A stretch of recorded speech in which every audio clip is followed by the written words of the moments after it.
Welcome back ناظرین اس پر بات کریں گے سیگمنٹ میں کہ اگر اوباما کے کہنے کے باوجود نہیں دیا گیا ڈپلومیٹک امیونٹی، اگر 45 دن رکھا گیا، اگر دیت پر سیٹلمنٹ ہوئی، اگر سزا چاہے کم ہو زیادہ ہو سزا بھی دی گئی ناجائز اسلحے کے لیے، تو پھر امیر مقام صاحب پھر کیوں اتنی ناراضگی لوگوں میں؟ لوگ ناراض تو ہیں۔ سب سے پہلے تو میں یہ بات کہوں گا کہ عائد امیر صاحب نے یہ کہا کہ 47 دن اس کو جیل میں رکھا ریمانڈ ہے، اس کو یہ بہت بڑا کارنامہ کیا پاکستان کی۔ تو پہلے میرے خیال میں شاید تاریخ میں کس طرح نہیں آیا کہ کوئی امریکن اس طرح کے اور بازار میں کسی کو اس طرح مارے، تو یہ میرے خیال میں پہلے اس کا کارنامہ بھی بہت بڑا تھا۔ دوسری بات یہ نہیں ہے جس پر آپ لگے ہوئے ہیں، اگر اس طرح بات ہم عائد امیر صاحب کی اس بات کے ساتھ بھی ایگری کرتے ہیں، ٹھیک ہے کہ ہم امریکہ کے ساتھ نہیں لڑ سکتے، ہماری بہت مجبوریاں، بات یہ ہو گیا اصل میں کہ وہ جو چاہے وہی کرنا ہے، تو پھر پہلے دن سے ہم نے اس کو اتنا بڑا چیز بنا دیا کہ اتنا بڑا جاسوس تھا، اس کا نام بھی غلط ہے، اس کا پاسپورٹ بھی غلط ہے، اس کو امیونٹی بھی حاصل نہیں ہے، یہ سارے باتیں ہم نے کی نا، گورنمنٹ نے کی، اور ہم کبھی اس پر کمپرومائز نہیں کریں۔ باتیں تو یہ ہو گئی پھر کہ اس طرح جاسوس اور اس طرح آنا اور اس طرح ملک میں گھومنا کرنا، اس طرح دہشت گردی کرانا، یہ تو ایک ہی سائڈ پر بات ہوگی۔ دوسری بات اس لیے کہ نیشنل ایشو بن گیا پھر، اور ساری قوم اس پر اتنے جذباتی ہو گئی اور باہر آ گئی اور ہر جگہ تقاریر ہوئی گئی،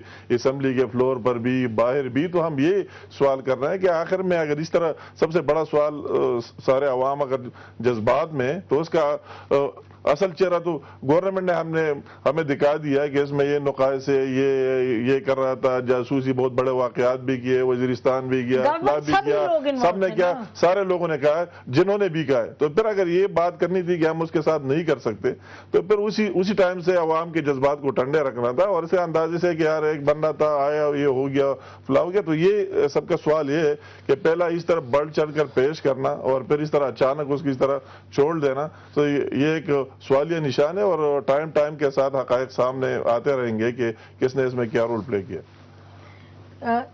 سینیٹر صاحب آپ سن رہے ہیں گفتگو، آپ یہ بتائیے گا کہ آپ کی جو اپنی جگہ شکایات ہیں، اب آپ کیا چاہتے ہیں کہ آپ کیا ہوگا؟ آپ نے جلسہ جلوس نکالا اور سنا اور بھی جلوس نکالے گی جماعت اسلامی؟ جی بالکل، ہم تو اس کو ایک تحریک بنائیں گے، اس کو جاری رکھیں گے انشاءاللہ العزیز، پوری قوم کو جگائیں گے۔ اور میں نے شروع میں کہہ دیا ہے کہ مسئلہ ختم نہیں ہوا، مسئلہ آگے بڑھے گا، امریکی اہلکار ہماری جانیں لیں گے، اور ہم اپنی جان کی حفاظت کے لیے ہمیں ضروری ہے کہ ہم آگے بڑھیں۔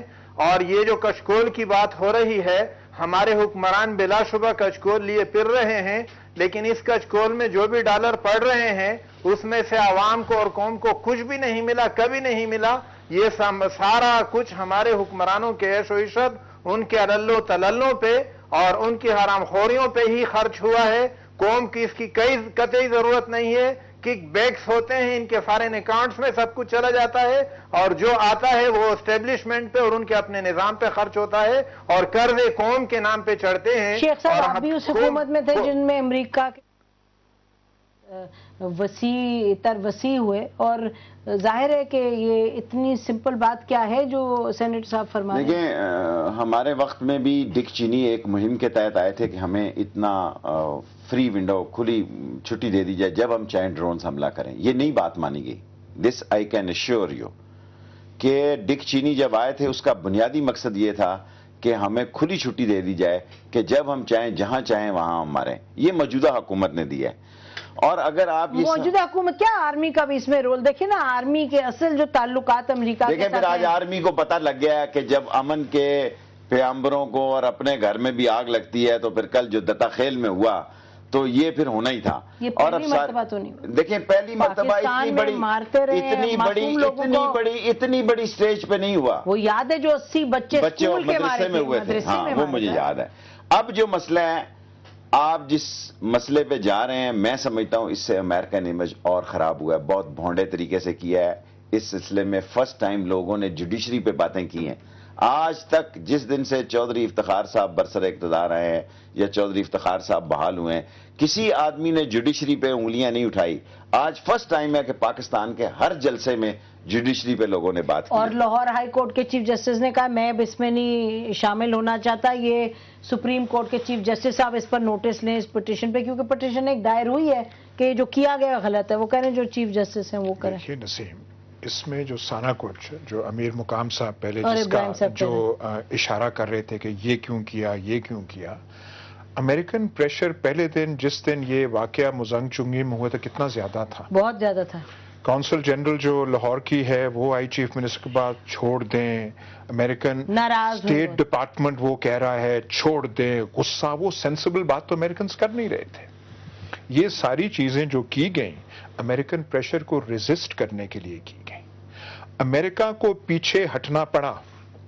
ہم اپنے بارے میں اتنا کیوں ایک نیگیٹو امیج اس ملک کے بارے میں؟ دیکھیں میں یار صاحب کی تصحیح کرنا چاہتا ہوں، اپنی اطلاعات پر مبنی تصحیح کرتے ہیں، آپ کر لیں. اس پہ امریکنز کو ہماری بات ماننی پڑی ہے.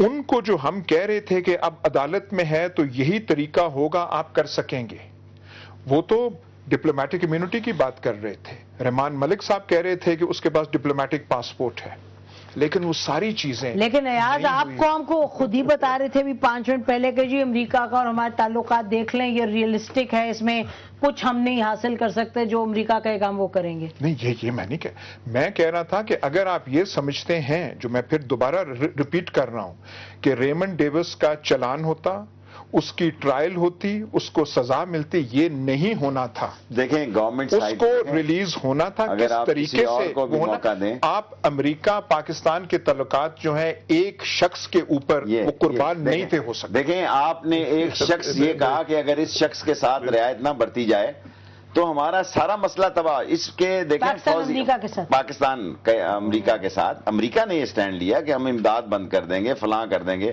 فوزیہ وہاب اسی بات کے بھینٹ چڑھ گئی جو ایاز میر صاحب کہہ رہے ہیں. پریزیڈنٹ نے اسی وقت اس کو کہا کہ اس کو فارغ کرو. دیکھیں یہ بڑا ٹچی مسئلہ ہے. ابھی آپ لوگ سمجھ رہے ہیں اس کو.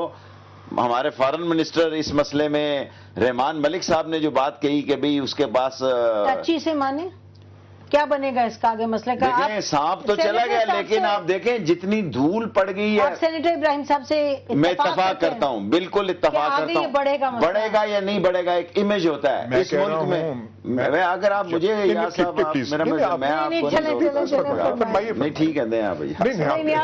دیکھیں میں ناراض نہیں ہوتا، میں ناراض کیوں گا. دیکھیں ایک امیج تھا آج سے پہلے، اس فیصلے کے بعد دھول اٹھی ہے عدلیہ کے امیج پہ بھی. ایک فوج کے بارے میں جو رائے تھی وہ میں سمجھتا ہوں وہ بھی امیج اس سے متاثر ہوا ہے. ایجنسیوں کے بارے میں جو رائے تھی، کیونکہ فائنل ٹچ جو کیا گیا ہے، جو چھاتی دھاگے کو لگائی گئی ہے، اس میں کیا قوم کہہ رہی ہے؟ بلائیں جی ان لوگوں کو اگر کہاں ہیں، کس فلائٹ سے گئے ہیں. ہر کوئی کہتا ہے جی امریکہ ویزا دے دیا گیا ہے. امریکن نے یہ نہیں کہا کہ ہم نے ویزا دیا یا نیشنلٹی دی ہے. کس فلائٹ سے وہ بھیجے گئے ہیں، کہاں وہ موجود ہیں، کہاں رکھے گئے ہیں، کس دن وہ یہاں سے نکلے ہیں، یہ سارا مسئلہ کہاں ہوا ہے. خود میں نے امریکن وائٹ ہاؤس کی پریس کانفرنس سنی ہے، انہوں نے نہیں مانا کہ ہم نے پیسے نہیں دیے. کسی پریس کے سوال پر انہوں نے نہیں ایکسپٹ کیا کہ یہ ہم نے پیسے دیے ہیں. انہوں نے کہا گورنمنٹ ٹو گورنمنٹ. دیکھیں اگر آپ جان کیری کی سٹیٹمنٹ پڑھیں، اگر آپ کے پاس کاپی ہے تو آپ نکالیں. اس نے عدلیہ کا شکریہ نہیں ادا کیا یا لواکین کی بات نہیں کی، thank you for the government, یعنی کہ یہ کام گورنمنٹ نے کیا ہے. سو یہ سارے لوگ آن بورڈ تھے اس میں.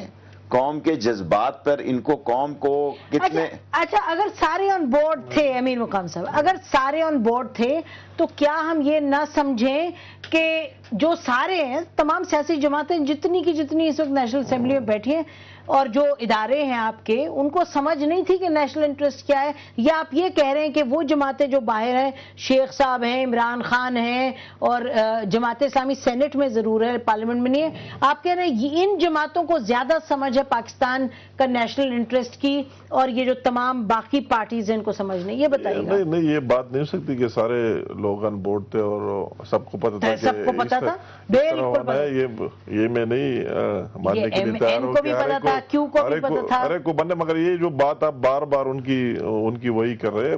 سوال یہ نہیں ہے، میں پھر اسی بات پر آؤں گا کہ یہ ان کی صرف اس فیملی کا سوال نہیں ہے کہ اس کی فیملی کا اگر اسی طرح کام کرنا تھا اور ہماری یہ مجبوری، یہ تو پہلے دن سے ہو سکتا تھا.